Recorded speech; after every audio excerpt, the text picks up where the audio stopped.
Welcome, you guys. Hey, thank you. Thanks. Do you want to tell us a little bit about Ascent Cycle before we get started? Sorry, you were just cutting out. What was that? Do you want to tell us a little bit about Ascent Cycle and the business and the shop?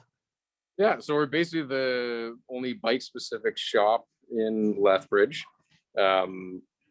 Between everyone here, there's many years of experience at the shop. I've been here for 6 years. Jared's been here for 2 years now. 2 years. Just starting out, but go ahead. And we are hopefully your bike expertise extraordinaires. So we'll do what we can to kind of help you out and show you how to just kind of some of the basics, and we'll maybe do a flat tire. And if you have questions, just stop us. Excellent. Flat tires are definitely something I think we want to know how to deal with. Yes. Okay. I'm gonna see if we can flip the camera here, and we look like amateurs here. All right, I'll snag the phone. I'll get Matt in the Okay. video here. So the first thing that we're gonna do is we kind of call it the M check, and it is basically just checking your wheels, any points that can move, like your bars and your stem. We're gonna make sure that your pedals are tight and your wheels are tight.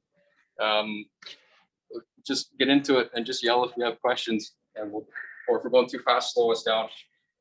So the first thing depends on what bike you have. A lot of bikes, or all bikes generally, are going to be either a quick release like this, or it's going to be a bolt-on, or it's got a wheel nut on it. So you always want to make sure these are tight. Basically what we do is, this is kind of something you want to do before every couple of rides. You want to make sure that your quick release is tight. So you also want to make sure that your wheel is all the way up in the dropouts here.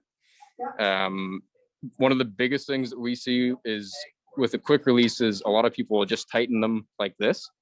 That's not right. It's just going to loosen off like that. So what you want to do is actually close this little lever, and you want it to be fairly tight. I like to have it start to tighten up about there, and then you want to close it the rest of the way.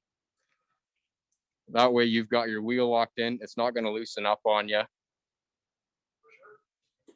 We see it all the time when we get scared when people come in like that. So you want to do that with your front wheel. You want to do that with your back wheel as well. The back wheel is a little bit trickier, but it's generally the same idea. Just make sure that it's tight. Make sure it's sitting all the way into your dropouts. And then what you want to do is, once you got your wheels in tight, we like to check our handlebars and our stems. These all have different torque values on them. So in this case, it'd be 6 Newton meters. I'm just going to use an Allen key for now, just for kind of demonstration purposes. But you do want to make sure that all of these bolts are tight and that your bar is not going to rotate on you, because there's nothing scarier than having a moving bar. So how tight do you want to make sure that those guys are? Like, is it just hand tight, or do you want to like really refine? So they've got it. They have a torque reading on them. In this case, it's 6 Newton meters. Oh, cool. So if you have a torque wrench, not everybody has one. You basically just want to make sure that it's more than hand tight, but make sure it's snug. Question from Dominic. Don't make sure they're snug. If you have the torque wrench, do that. Yeah, question from Dominic. Is the quick release lever always point up after tightening? I prefer it to point up. There's less things for it to get snagged on.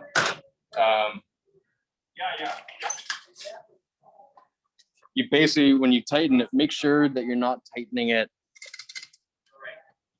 Make sure that you're not going to tighten it so that it's touching your fork. You either want to have it sitting just in front, or a lot of guys will go just behind. Just so when you're riding, if you're on a trail bike, you're not going to catch a branch and snag it and open it up. I'm guessing that's pretty important. So it's not a for bad anybody idea who's to have going it just into coulees. up Yeah. and pointing back. It is. Definitely. Yes. So same thing with the back. If you look at the back wheel, we've got it pointed backwards. Same idea. Just whenever it gets snagged on something, it's just going to bounce off it instead of actually pull it open and then pull your wheel out of the dropout. That kind of answers your question. Yeah, I think so. Dominic says thanks. So one of the other things was that. Oh, Dominic's just So one of saying the other thanks things for you your can check answer. too. So the handlebars fairly basic. Yes, of course. So handlebar is fairly basic for your clamp here. One of the other ones that we like to check is this whole piece. So this is your fork, and your fork is generally connected up here to your stem through the steer too. And we like to check these for play. So what can happen is that this can loosen off.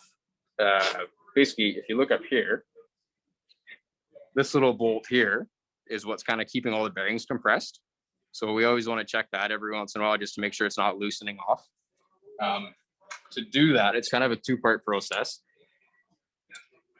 We're going to, so these are your pinch bolts, and this is what keeps, not only keeps your stem straight, but this is what we're going to use to tighten to keep that preload setting set. So just to show you, I'll just loosen it off here.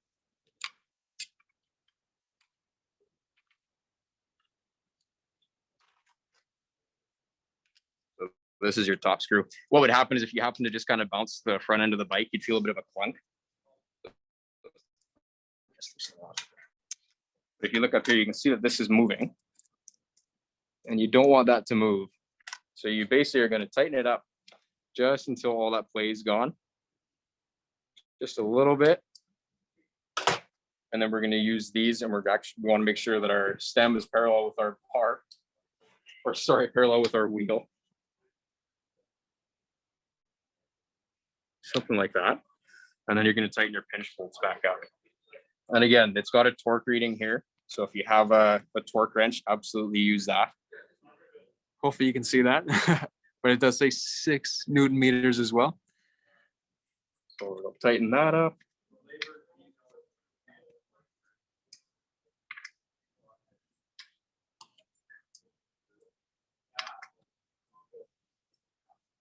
And then we always like to just kind of give it a little shake to make sure there's no more play in there.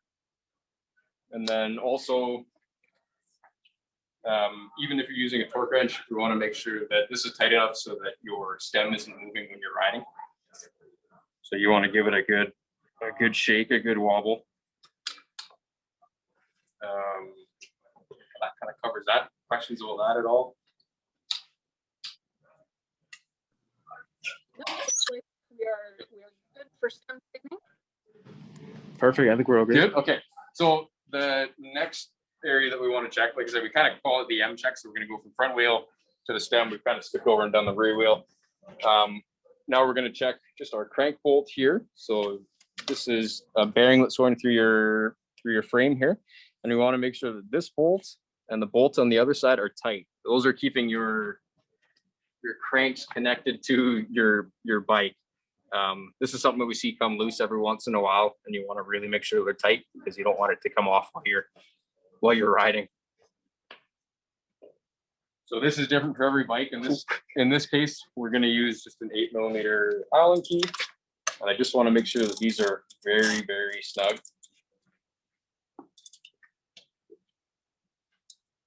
These again will all have a torque rating, but we're just going with these generally as tight as you can go. You'll feel the bolt kind of bottom out. And then the same will go for your pedals. You always want to make sure that these are very, very tight. So with your right pedal, it's a regular thread. And we've just got a pedal wrench that we're going to use it's fairly long, so you can kind of tell how much torque we're going to put into it. So that's a regular thread. As soon as you go to your other pedal, it's going to be a reverse thread. So a left-hand thread so that it kind of tightens as you're riding. So it's going to be lefty-tighty instead of righty-tighty.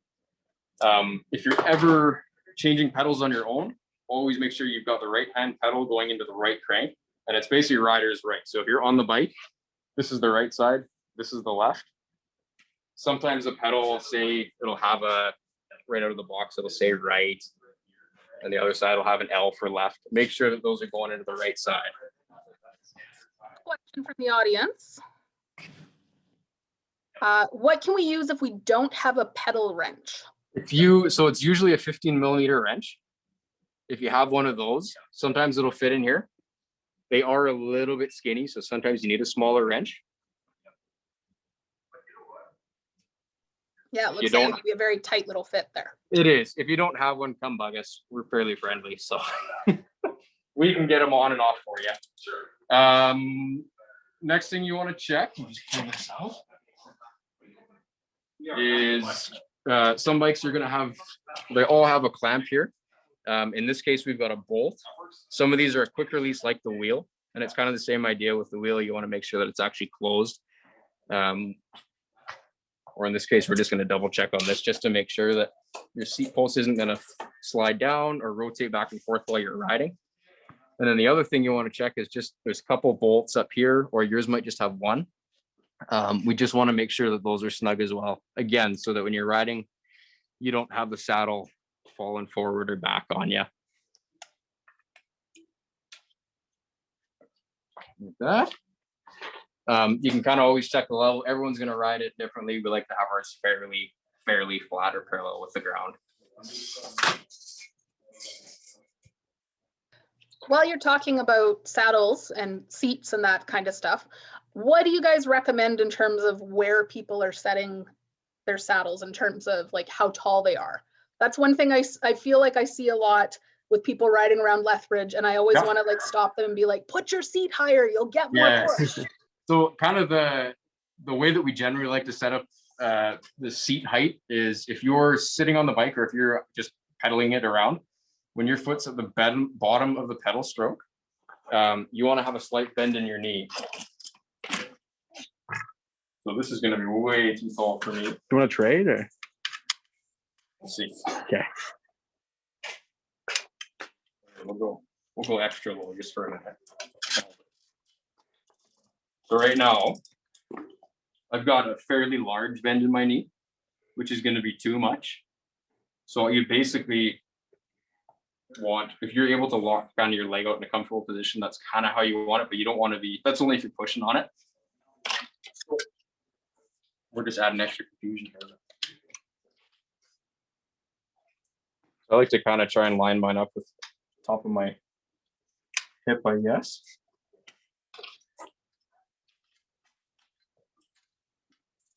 So there we've got just a slight bend. This actually might be a little bit too tall for me. Kind of, you want to be a little bit more flat, but just a slight bend in your knee. If you feel like you're overextending, if you feel pulled under here, you've got it too tall. Kind of like how I have it now. Yeah, because you don't want to like hyperextend your knee, but you want to get all of the power you can get, right? Yeah, you want to get the full extension out without fully overextending your knee.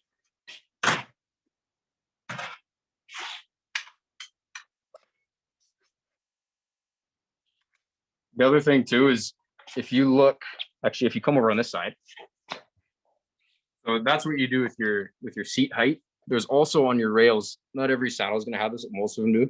You've kind of got maximum marks here where you can push it forward and pull it back. A lot of the time we have people who will move their saddle too far back or too far forward, and you're way more likely to bend the rails. And then your seat more or less is kind of a write-off at that point, or it's going to be very uncomfortable and give yourself some upper or lower back pain. So try and keep that within the lines there. Sorry, Jerry. Oh, good. So I'll do a couple other things. What we've got here is a bike with V brakes. I'm sure some of you have disc brakes on your bike, which we can also show you after. But just for this, I'm just going to show you how to do a really quick adjustment with that. Usually all that you need is going to be a little Phillips Allen key or Phillips screwdriver, and then a 5mm Allen key. So a lot of the time, what will happen is we get the brakes will squeeze basically all the way to the bar. We'll just do that for fun. So what will happen? A lot of times we get new bikes and all of these cables in here, it's basically wound. So there's a whole bunch of smaller cables that are wound around each other. And they tend to stretch out as you use them. So if your brake is squeezing all the way to the bar and you have absolutely no braking power, what you want to do is you've got your little pinch bolt for your cable right here. And you basically want to loosen off that little bolt. And I'm just going to suck this together with my hands.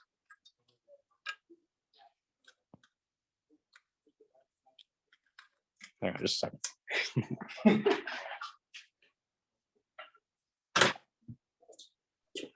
Everything was looking so easy right up until So that. easy. You don't learn anything that's too easy. Okay. So just, I can show you that too for fun. So we've just got these, and that's just a little crimp on, just keep the cable from fraying.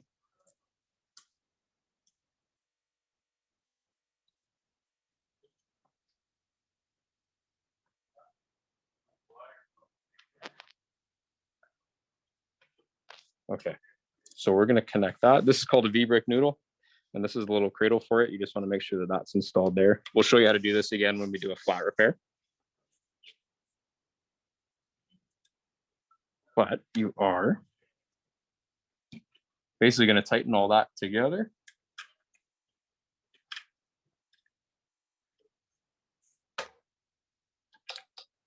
And then you're just going to clamp that together. A lot of the times too, and this is something easy you can do sometimes, you've got this called a barrel adjuster. This is also something you can do that's really, really easy at home, probably easier than doing the little adjustment at the bottom. But you can actually screw this little piece out. And that's going to do the same thing that we did here. So if screw this here, you can kind of watch. Sorry, man. So as I'm going to dial that little adjustment out, you're going to see the cable actually pull through here. And what that's doing is just tightening your cable for you. It's going to push your calipers here closer to your rim. That's probably the easiest way to do a little adjustment on there. The disc brakes are going to have the same thing. It's going to look a little bit different. I will not show you. Just what was climbing here is a couple of small difference in those gears, like something like and it does feel a little more flexible. Okay. Than Follow me. it could just be that I'm running the wire pressure. So this is for somebody who's got a disc brake. It's got the exact same little adjustment down here at the rear caliper. I know it's kind of hard to see on this, but that does the exact same job if you've got a disc brake. So that's similar as to the one that you were tightening up by the handlebars. Yeah, it's the exact same thing, just in a different location. So the other thing you can do is there are two little adjustments here. Basically, the brakes are pulled together by a spring. So if you look here, there's this little tab right here. And if your brakes are rubbing on either side of your rim, you can actually adjust these to kind of pull it off. So what you can do, basically, the first thing you want to do is make sure your wheel is always straight, because there's no sense in setting up your brake to a wheel that's crooked in the dropout. So make sure your wheel's straight. If your wheel's straight and your brakes are still rubbing on one side of your rim and not the other, we can adjust the screw. So if we want to, if our brake is, let's say it's rubbing up against the side of your rim, then we're going to take this little screw here and I'm just going to screw it in and just kind of add some spring tension. You can kind of see it kind of pull off your rim there. Or just go a little bit less. And then there's also the adjustment on the other side if you need to do more. I like to do, if I'm going to tighten this side a little bit, I'm going to loosen this side a little bit as well. Just so that our brakes are pulling evenly. So our wheel's not rubbing.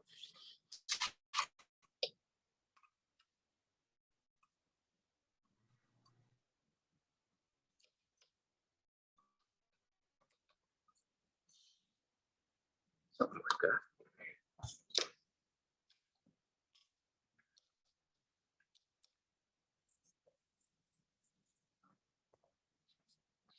And your wheels are running straight in between your pads, you've got no rubbing. If you still have if it's rubbing on both sides, that means you basically want to give yourself a little extra cable slack. So make sure that that's screwed all the way in. If there's no room to do it there, then we're just going to do it by hand down here and just loosen that cable off a little bit.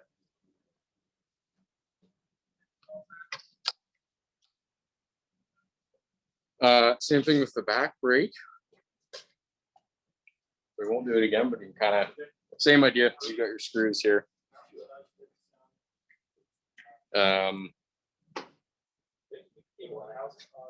Then no questions about that. We're gonna throw a whole bunch at you way too fast. No break questions from the audience. Okay. One from me though, if you have an older bike how do you tell when your brake pads are getting in need of replacement, worn out? Usually there's a little wear line. So it depends on the style of brake that you have, but generally there's that wear line right there. Actually, we'll go this way because you can read it. So there's your wear, and then basically once you've hit that point is when you want to replace them. If it doesn't have the little line there, generally as soon as you've lost any of these little grooves here, or you're getting close, that's when you want to get rid of it. Put a new set on. Disc brakes are a little bit trickier. Those you usually either have to pull out or try and look kind of in between the calipers. All right. We have one brake question and then a frame size question. Brake question first, since that's what we're on. From Dominic, how do you tell when you need a brake bleed for hydraulic brakes? Whole bunch of different things, but basically the main one is, well, it's two things. So if your brake lever is going to pull all the way to your bar, that's either a sign that you need a brake bleed or your pads are worn and you need a new set of pads. The other one, which is most common, and it means that you have air in your system, is you'll be able to squeeze your lever all the way to your bar. But if you start pumping your brake lever and that lever slowly starts to work, then basically what you're doing is just pulling all the air up to into the master cylinder there. But that's the sign that you need a brake bleed, that you got a bunch of air in there. That kind of answers your question. Hey. And then there was a frame size question too. Oh. Helps if I unmute myself. How do you tell what size of frame you need? From Philip. How do you tell what size of frame? All the companies are going to be a little bit different. We can usually tell by when someone's can kind of step foot on one. All the companies will actually have like a guide on their website that'll kind of give you a rough, if you're 5'1" to 5'4", you're going to be a small. If you're 5'4" to 5'7" or 5'8", you'll be a medium. It kind of varies a little bit. But generally, when you're sitting on the bike, if your seat is all the way at the bottom and you can't fit it, obviously that bike's going to be too big, as well as if you got your seat way too high. Obviously you need a bigger one. Are frame sizes kind of standard like across a brand? They're not fair. brand to brand? Yeah, brand to brand, they're fairly similar. They're all going to fit a little bit differently, but they're pretty darn close. Yeah. So if someone's trying to figure that out, that's the sort of thing where they could drop by the bike shop and be like, Absolutely. hi, I want to sit on some of your stock. Yeah, we like to sit you on a couple bikes and kick you out into the parking lot. Just to Like see pants. what size All fits the you best. sizes are different, and it's best if you just try Exactly. That's right. Yep. And if you're kind of in between the two sizes, we get you on both and we see what fits you better. Everybody's built a little bit differently. So if you got longer legs, you're going to fit a slightly larger bike than if someone was the same height and had slightly shorter legs. So awesome. And I know we have, like I said, the this is websites a have a team really program. good frame size. So I'm guessing we have people in the audience that are still, growing. Their legs are probably getting longer. So that's something to consider too, probably.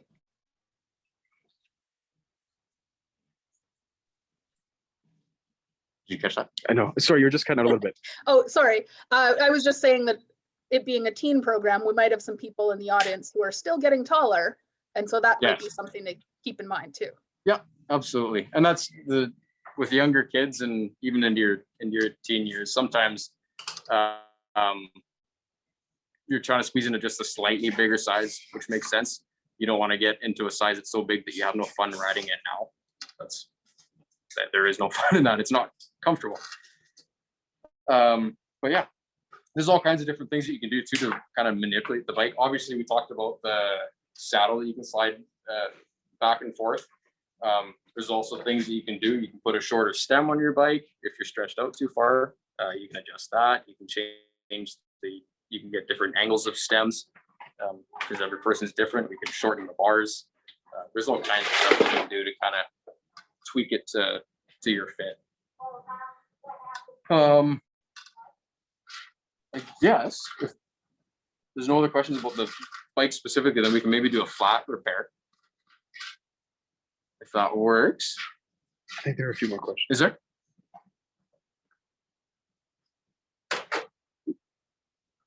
Sounds kind of good. I think she's mute. Yeah. Make sure we're not muted. I think we're good. Sorry, I was just trying to There we type go. in the chat at the same time as I was Ah, trying yes. to unmute. And it wasn't working. Gears question from Isaac. For your gears, can you put Yes. grease on it if it starts to have a lot of friction against your pedal turner? Kind of depends. Actually, maybe can we come back to that, because we'll do the flat repair and then we'll show you how to do just a little Awesome. shifting go- adjustment and lubricate the chain. Back to tires, then back to chains. And Yeah. whatnot. Yeah, if that works. Then yes. And Tiffany, I've got your question filed away. And Isaac, we'll get to the shocks question as well in a little bit. Yep. But yeah, let's do tires, let's and then we'll do- come back to gears and whatnot.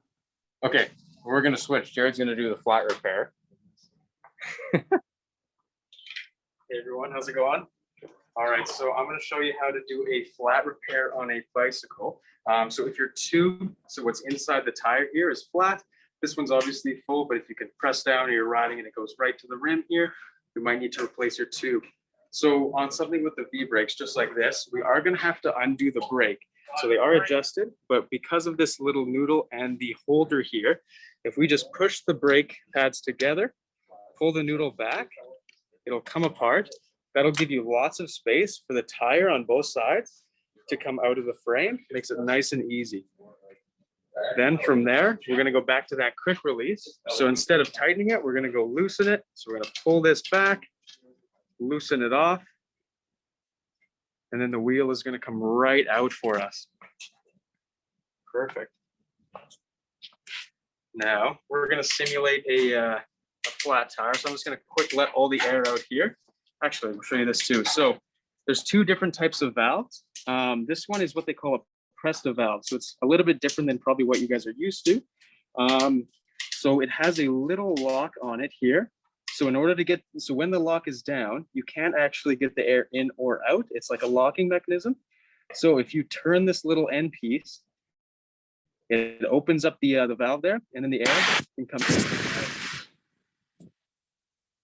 I hope no one was wearing their headphones. They're probably just deafened A little everybody. bit too loud there, yeah. Perfect.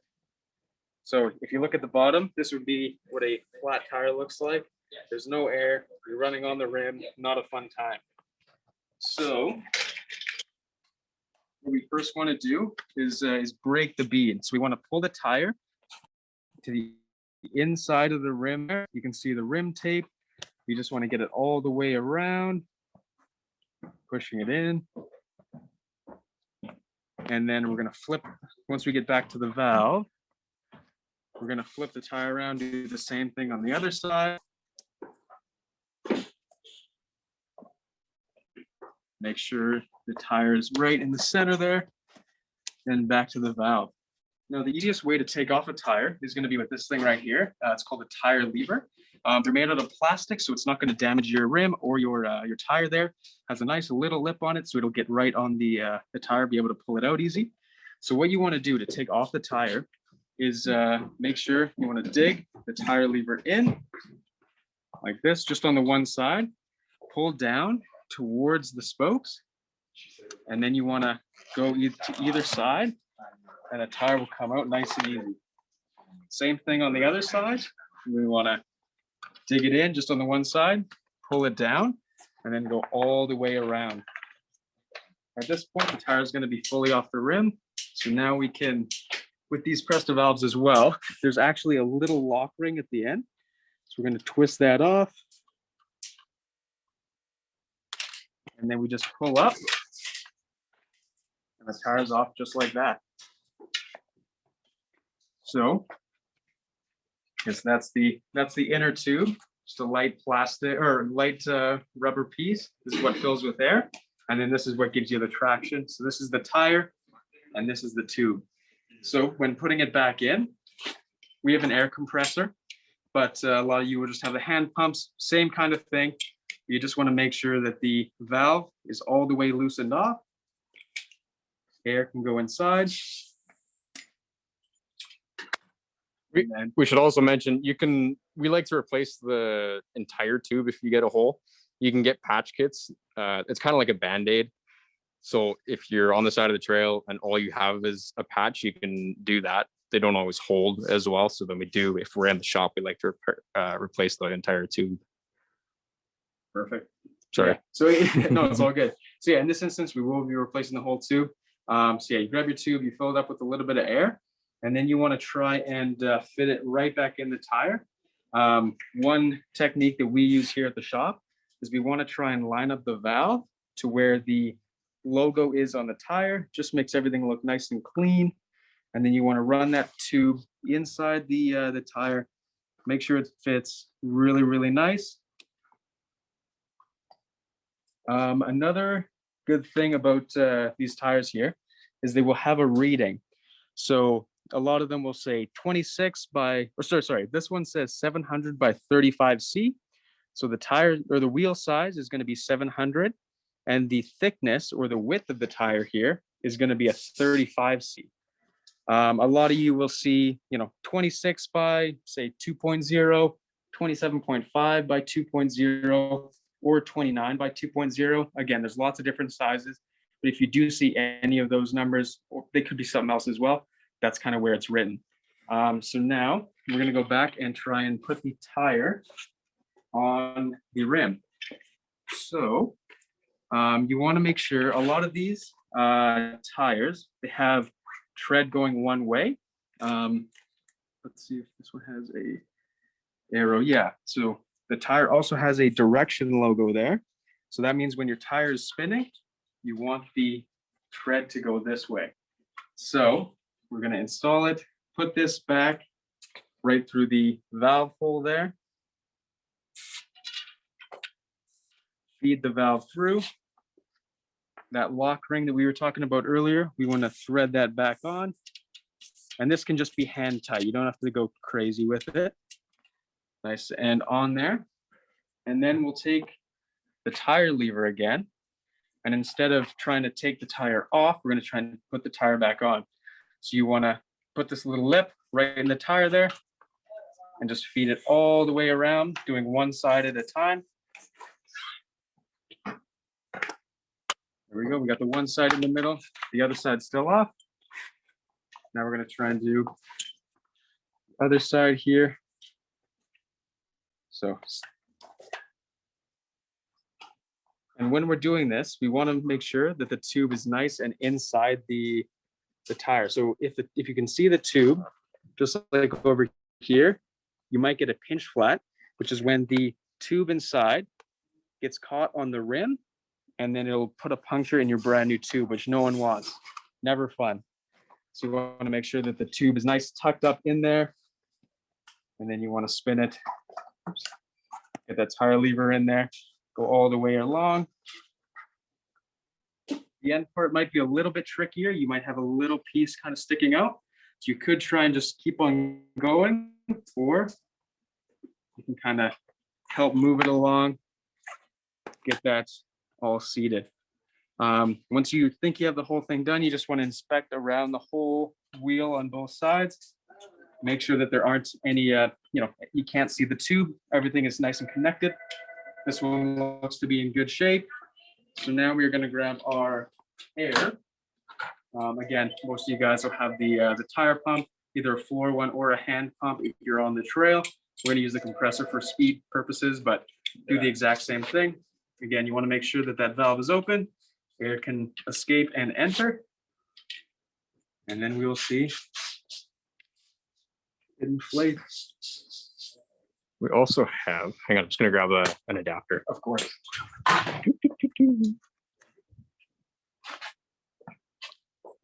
Perfect, thank you.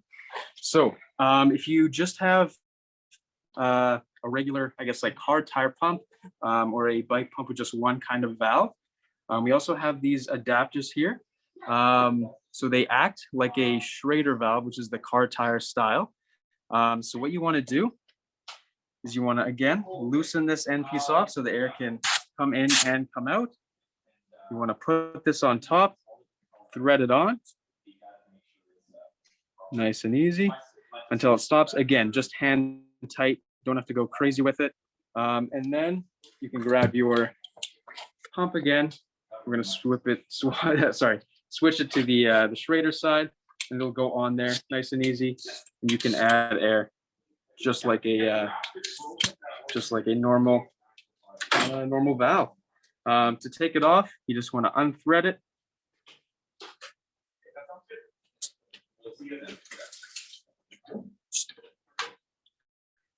And then once you're finished the job, you just want to make sure that that cap is all the way tight, just hand tight again. Make sure if you do press it, no air is going to come in or out. Nice and locked up there. And then if you want, you can always add that little pressed cap so no dirt gets inside there. If you are wondering how much pressure to put inside tire, right by the tire size, there's also going to be a pressure reading. So this one is going to be 50 to 85 psi. Most of them are going to have either a psi or a bar rating, if not both. So you'll be able to see, oh, I don't know, how much pressure to put in it. It'll say on the tire either in a white writing like this, or something like the direction part. It'll just kind of be engraved in the tire there. So nice and easy to find. Just look on both sides, and you will find it. So since we replaced the tube on this one, we're going to put it back in the bike. Again, making sure that the direction arrow is facing towards the front of the bike. I'm going to put the axle right into the dropouts there. Make sure it's nice and tight in there. Just like what Matt was saying earlier, you want to make sure that kind of starts tightening up right at halfway. Again, you can have it at the front or at the back. We're going to put it at the front for now. And just make sure that's nice and tight. It's not going to move. Tire's not going to move. You're all set. And then always, everyone loves brakes. So we want to make sure that we have the reconnect the brakes. So we're going to push both sides of these levers in, put it into that little cup, if you will, and then press on the brake lever. Make sure that it works like a brake. And there you go, the flat fix. Fantastic. Any questions about that at the moment? Or? Very speedy, very nice. Question from Rylan. Do you ever change tire pressure for different terrain? Most definitely, yeah. So I'm a big mountain biker. Do lots of it in the coulees and stuff. If you are riding, more in the coulees, especially here in Lethbridge, we have a lot of loose terrain, a lot of that more sandy type of dirt. You do want to lower tire pressure. So like these ones said, this isn't the best tire for mountain biking, but the range is about 50 to 85 psi. So I would want to be closer to the 50 psi range. Where if I'm just doing road biking or staying on pavement, I want to be closer to that 85 psi. Just give you a little bit more efficiency, a little bit of a smoother ride, and with the 50 psi for the mountain biking, it'll just give you a little bit more grip. Hopefully that answered the question.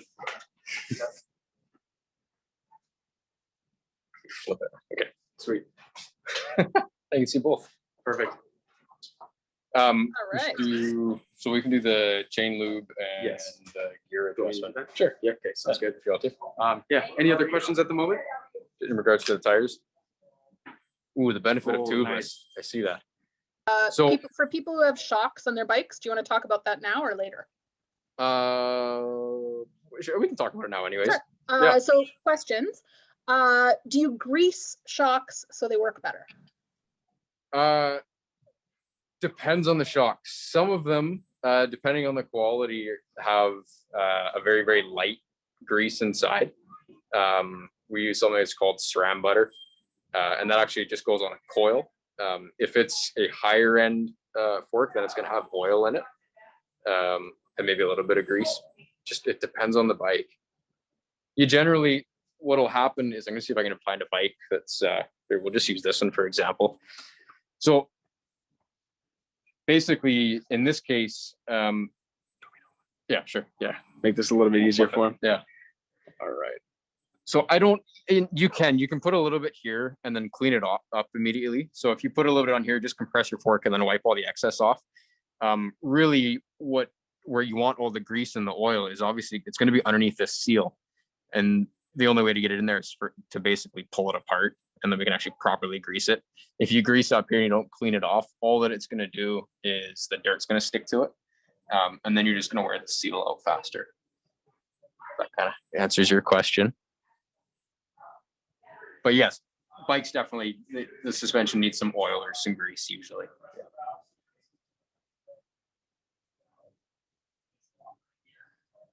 Should we go to, if that was good, we can do this. Oh, one more tire question. Sure. What is the benefit of tubeless tires? So tubeless, actually here, it's a perfect example. So basically the sealants in this is kind of dried up, but basically what will happen is you're going to remove, No, it's all good. you're going to remove the tube completely, and you're going to replace it with basically fluid. You need to make sure that you have a tubeless ready tire as well as a tubeless ready rim. They'll both say, in this case, it's a tubeless ready. Oh my God. I guess we can turn it sideways. There we go. So you want to make sure that it says that on the tire as well as on your rim. Like I said, it replaces the tube inside with fluid. So basically what happens if we call it the Lethbridge Thorn here, where they're really, really small. And they can go into your tire and slowly let the air out over the course of a couple of days. What the sealant does is basically plug that hole immediately as it happens, so you don't realize or notice that you've got a hole. You can also run a lower tire pressure to have more grip. So if you've got your tire pumped up quite a bit more with a tube tire, it's going to be a little bit more of a harsh ride. If you've got the tubeless and you can run a lower tire pressure because you're not worried about pinching a tube, your tire is able to kind of move with or kind of flex a little bit more with the ground. So on a tube tire, you might be running a 30 PSI pressure in there. With the tubeless, you can run 20, and then you're going to get a little bit more grip, but you're not worried about pinching it because you've got fluid in there instead of the tube. It's very, very advantageous. Yeah. Yeah, so especially if you're doing a lot of kind of off-road biking. Yeah, exactly. There's nothing worse than getting a thorn in your tire and then getting it repaired and then having to come back the next day because you got another thorn. So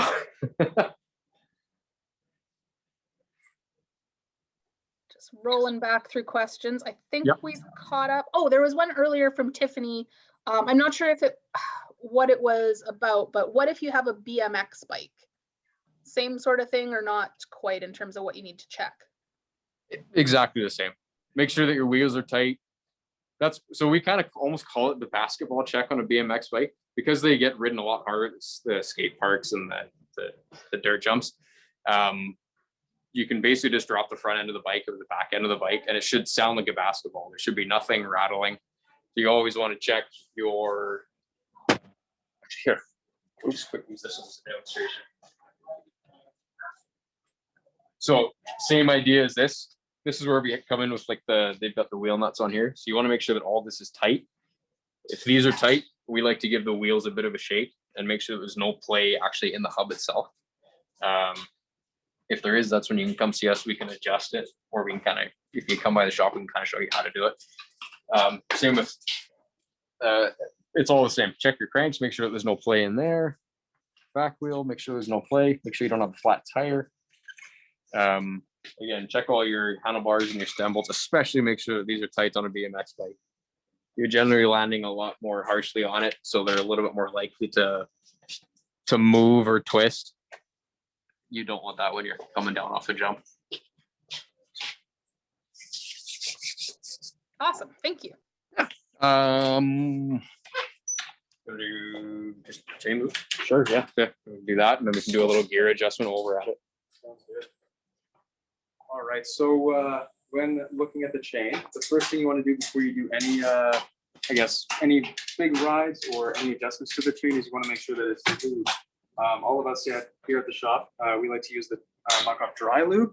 This stuff's great for Lethbridge again because it is so dusty. Not as much dust will stick to the chain. Stays on there for a little bit longer, doesn't get as dirty. So what we want to do is first clean the chain. This is a new bike, so it is very clean. But I'm going to grab a rag here. So just get some nice soapy water. Okay, perfect. Yeah, we got some nice soapy water here in a nice squeeze bottle. So put a little bit of that on the rag here. And then I usually start from the bottom, make sure that where it's wet is right on the chain. And then you just want to pedal backwards. So make sure you get all of those links. Make sure you run the chain. Cleaning off through. all the old dirt and all the old chain lube. Exactly. It's probably not going to be much on this because it is a new bike, but you do see a little bit of debris in there. So once we have it nice and clean, we're going to grab our chain lube here. We want to have it in a nice gear where it's not gonna slide off. And then, come behind you. yeah, of course. And then I like to do it from the any of these cogs, but around this area. Again, just pedal backwards and try and get every single link there. Nice and easy. You can see it going. You know when you're done is when you come back all the way around. Show you. So this is, you can tell, hopefully you guys can tell in the video, but this says chain lube on it, and these few links don't have chain lube on it. So this is where I started. So you just want to finish up what you did, go right to where it's lubed, and then the whole chain is lubed there for you. Once you're finished, you want to give it a few backwards pedals, nice revolutions, make sure all the chain pins and chain gets lubricated. Once you've done that, you want to take a rag, use a drier area, not the one that you sprayed the water on. And you just want to take off all of that excess chain lube. As you can see, there's a lot of stuff that could kind of fly up, hit your bike, go on your brakes. Just not a good time. So you just want to, again, pedal backwards, nice and light with the rag. Try and get all that excess stuff off.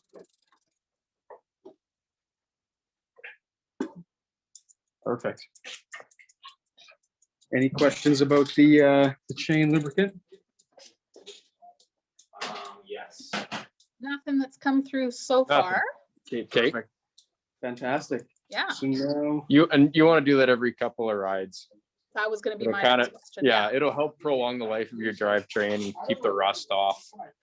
In the wintertime, we do like to use, you can get a wet chain lube. And it'll go on wet. It stays on wet, so it kind of helps keep the moisture off of your drivetrain. In the summer, we use the dry stuff basically all the time, and that kind of, then you're not picking up all the dirt and sand in Lethbridge. So I remember that with my bikes when I was a kid because of what my dad would use back then. It was just WD-40 really or dirty and not great. yeah, that's our big. Don't use WD-40. yeah. Oh, there we Yeah, go. Yeah, there's a- from Philip. What kind of oil do you use to oil a chain? So yeah, there's a lot of bike specific ones. Like I was saying earlier, we use the Muck Off Dry Lube here. Again, you don't have to stick to this brand. There's lots of other ones, but just make sure that it's bike specific, chain specific. We try not to use ones with like a spray nozzle on it, just like WD-40. If you're accurate, it can work, but if you do get some of that oil on a disc bike or a disc brake bike where it has a rotor, you get the oil on that rotor, your rotor's not going to work. You're not going to have brakes. Not going to be a fun time. So yeah, try and get something with just a little nozzle here that you can just kind of pour out, nothing that sprays, and make sure that it's just bike specific or bike chain specific. And I imagine that's the sort of thing that's going to last you a while. Definitely, yeah. I have this exact one at home, exact same size, 120 mils of it. I lube my chain more than most people do, probably every 2 or 3 rides, and I think I've had mine for just under two seasons now. So I mean, it will last you a long time. Another one from Philip. Could you use oil for a different part of the bike to oil the chain? There's not really anywhere else that you're using oil on the bike for the most part. Everything else is going to be grease. The only other thing that we use a little bit of oil, and is sometimes just kind of the cables and the housing, is this here. We generally use, let's see if we got some here. So what we use is called Tri-Flow, and it is a very, very lightweight. We'll just pour some on here just so you can kind of see it.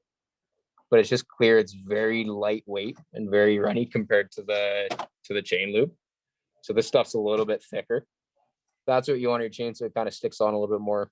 And then this is what we use on the cables and housing, just to kind of help the cables pull easier. But generally everything else is going to be like in your seat post. We use a little bit of grease to keep your seat post from seizing. All the bearings in here are going to be grease. Your hubs are going to have grease in them. This is called your bottom bracket. It's all grease. Basically, you don't want to use oil. For the most part, you don't want to use oil anywhere else in fear of it kind of going to places where it shouldn't be. Again, so what if you don't have any kind of oil for the chain? Then what do you use? I would say, Philip, maybe drop by one of the bike shops. Come see us. Definitely. Come see these dudes and say like, hi, I was at the teen program, help. We'll point you in the right direction. Yeah, exactly.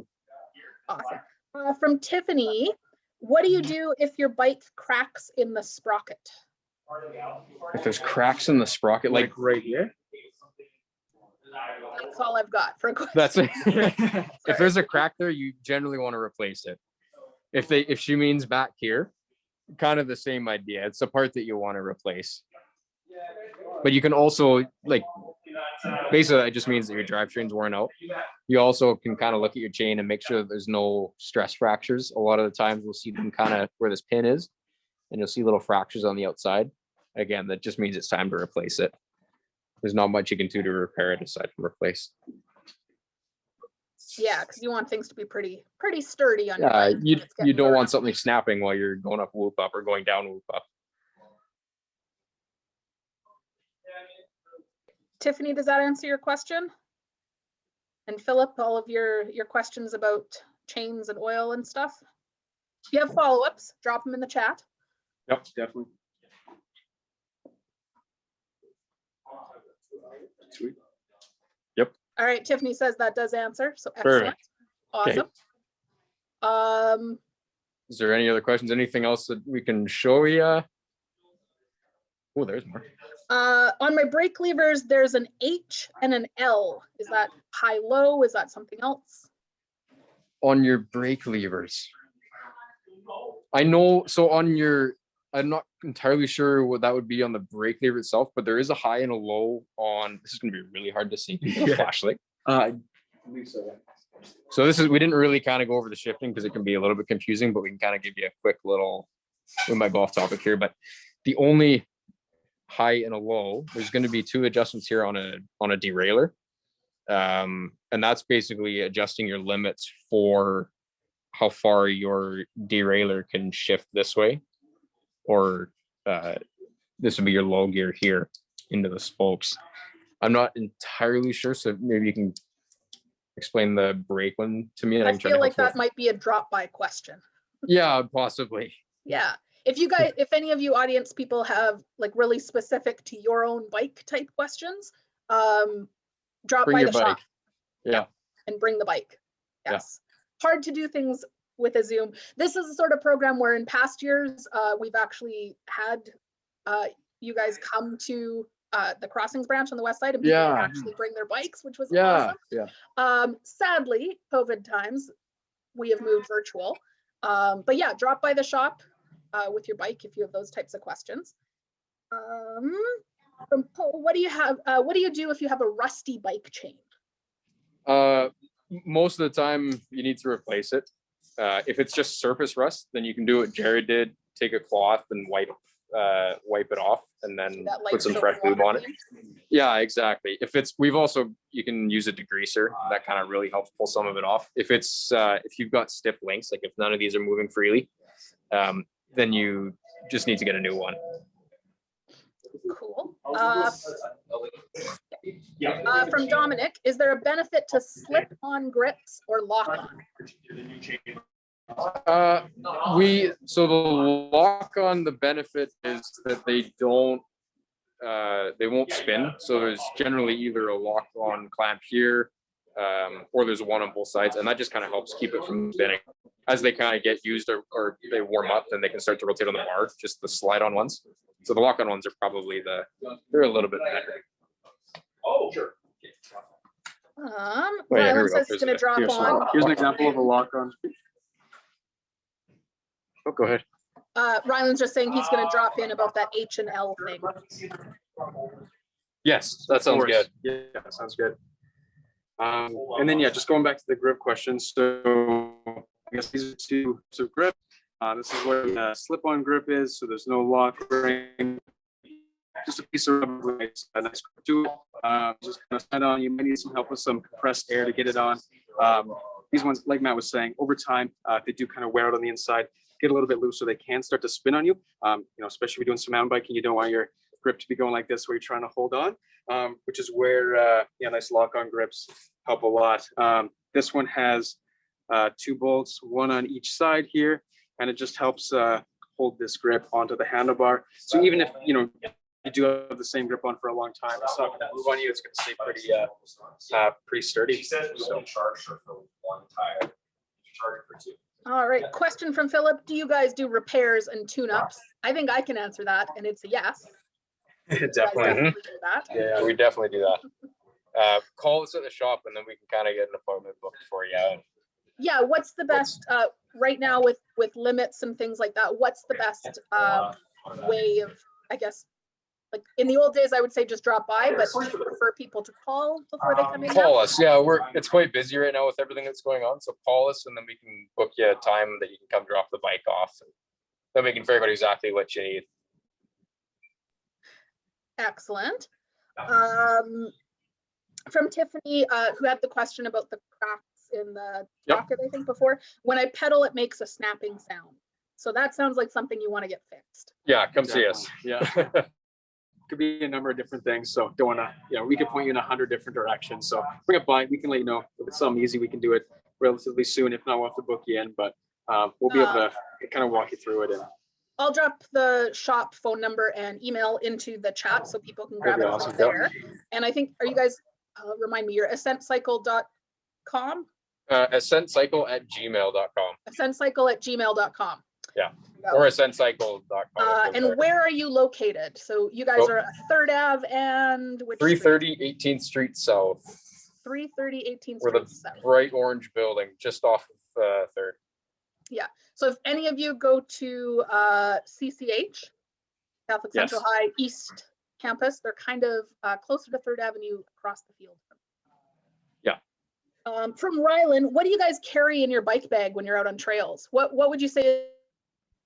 Sorry, what would you say is kind of the essential kit if you're going to be biking in the coulees or somewhere far off?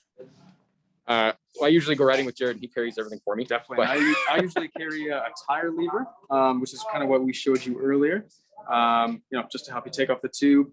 I also carry a spare tube or a patch kit. And then I also carry a little Allen key set.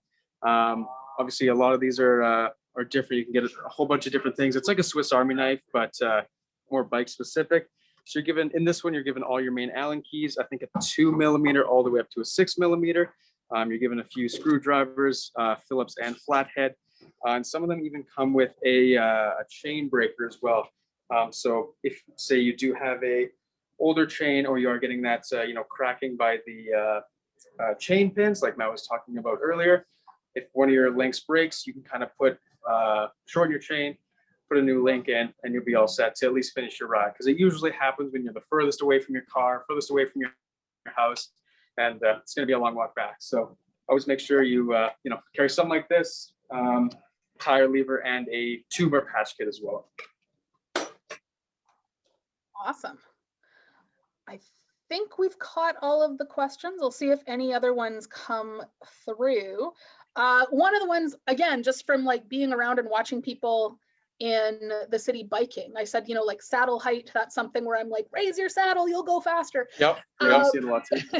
One of the other things is helmets. A proper way to wear a helmet. Definitely. Proper way to wear a helmet. Let me grab one. Yeah, okay. And how should that fit? Because it's definitely, again, something you want exactly right. Yeah, you do.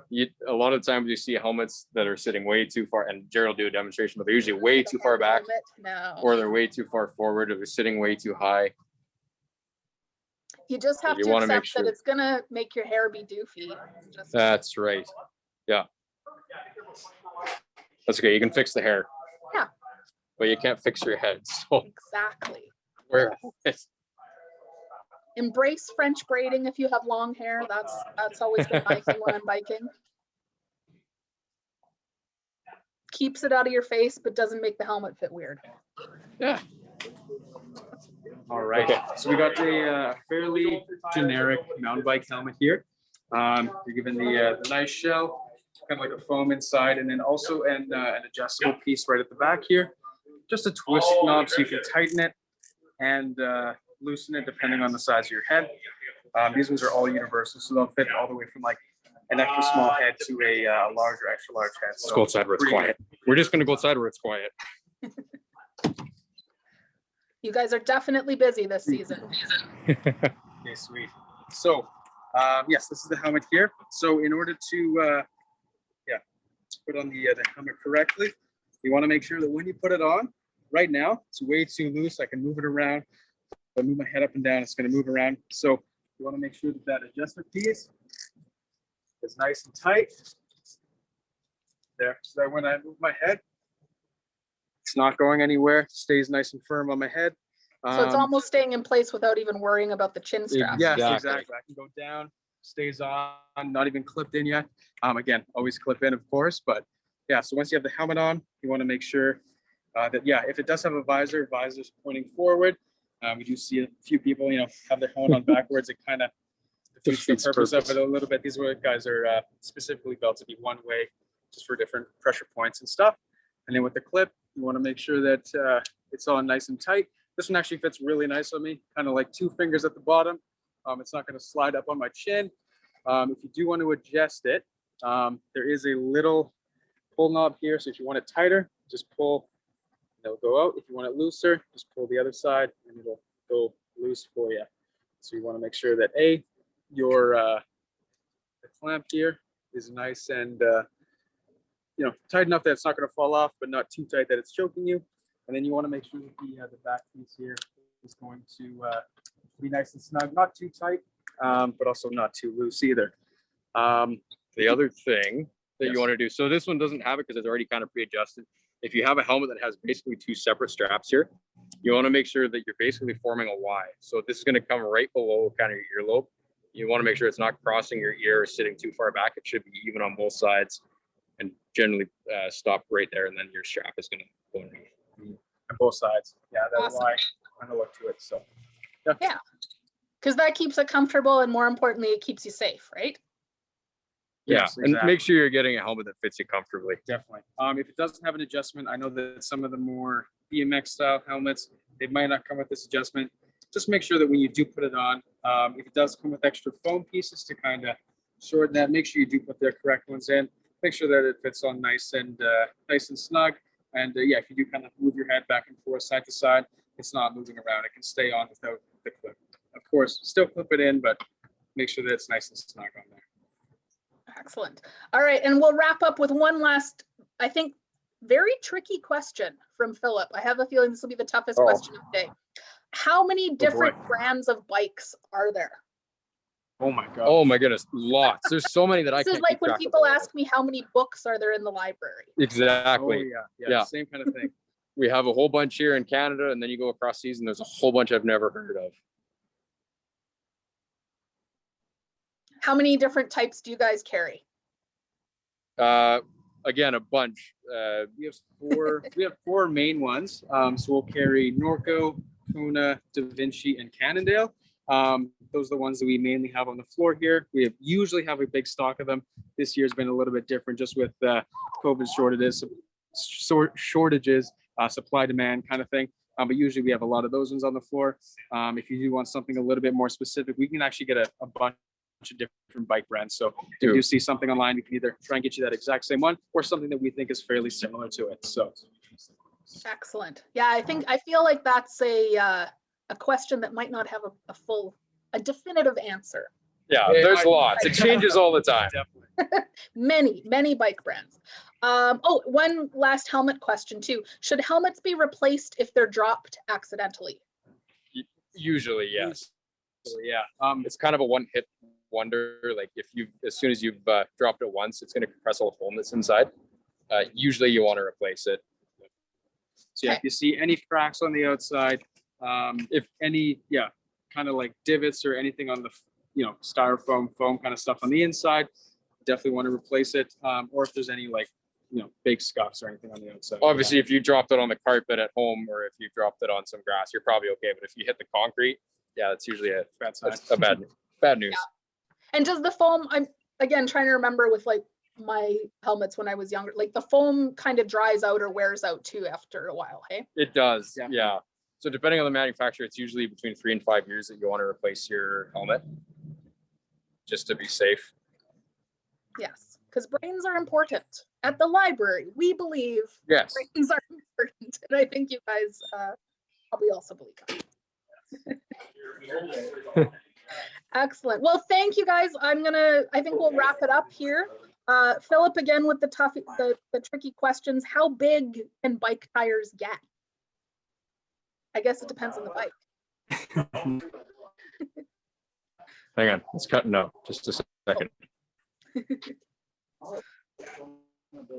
So we maybe Joys go of back internet outside. connections. Hang on, we've kind of lost you. Okay, sorry, we're back. It was another tricky one from Philip. How big can bike tires get? Good question. Depends on what you're doing. You can get like the fat tires for snow. Mhm. They can be a 26 by 5.0, or some of them now are going to be a 27.5 by 4 or so. The biggest diameter of a tire is usually a 2.9er, which is kind of the most popular size at the moment. Awesome. All right. Well, with that, the all important bike tire size question, I think we can wrap up for the day. Thank you guys so much for sharing your expertise with us. And for anybody who has any more questions, you can email or call the shop with those questions. Get in touch with them, set up a time to drop by with your bike if you have specific questions about the bike that you are riding. And I feel pretty confident saying that these guys can answer almost all the questions, except for how many bike brands are. Yes. Excellent. Thank you everybody who attended. This will be going up on the library's YouTube channel later on. So if you need to refer back to anything, you'll be able to do that. All of our social media for the Lethbridge Public Library is at lethlib, Lethlib. Same as our website, you can find us there. And same with Ascent Cycle. I think you guys are Ascent Cycle on most social media. Yeah, we are. Excellent. So you can reach out to them that way. And if you ever have questions, come to the library, unless they're bike questions, in which case go see these guys. Excellent. Thanks again, and we'll see you around. Yes, Okay, thank you so thank much. you. See you.